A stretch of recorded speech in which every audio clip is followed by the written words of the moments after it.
I'll just wait till my product's built. Then I'll get a patent on it. Hey everybody, I'm JD Houvener, owner, founder, and patent attorney here at Bold Patents Law Firm. Don't wait too long. I hear this a lot, that you want to wait until the right time to file a patent. And you're smart to think about this relationship between developing a product and getting a patent on it. Because what you don't want is to end up with a patent that doesn't match your product that you're selling. So yes, some development needs to happen before you move forward to file. But a provisional patent application can usually solve that problem really early. The development you need up front in developing your product is to get it to the point where you have convinced yourself that your invention does what you think it's going to do. So if you need help, if you're not quite there to the point where like, aha, this works, then you may need to get a co-inventor or make more iterations, keep refining your invention. But once you get to that point, I highly recommend you get with a patent attorney. I'm a little biased, have you get with Bold Patents and move forward with your product to get it protected, at least with a provisional, and then continue iterating for up to a year to get it refined before you file the formal application.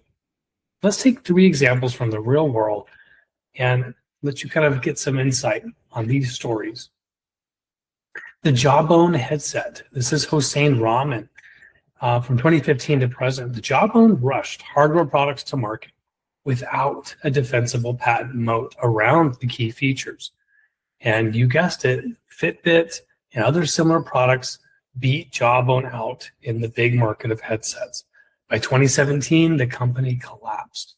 So Jawbone built fast. They went right to market, tried to be the first mover, and got beat because competition swarmed them. They didn't protect their inventions. Number 2 is Theranos, really popular, famous healthcare company by Elizabeth Holmes. Theranos prioritized hype, prototypes, and partnerships before solidifying defensible IP around their core technology.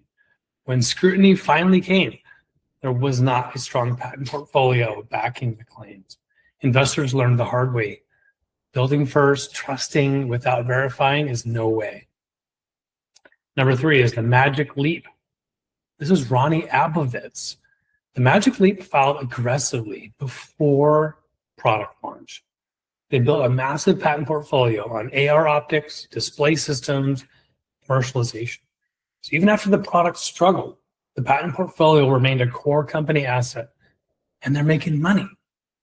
So if the goal is to make money, secure your intellectual property first. Do not go out to market and get beat by competition. So even though the product rollout was sloppy for Magic Leap, they still had the IP value to fall back on. So building feels like progress. I get it. You want to go build stuff, but filing secures your ownership and also your interest in making money down the road to get that reward you're looking for and you deserve. So if you have questions about this, please book a free discovery call at boldpatents.com. We're here to help you. And for all those out there, go big, go bold.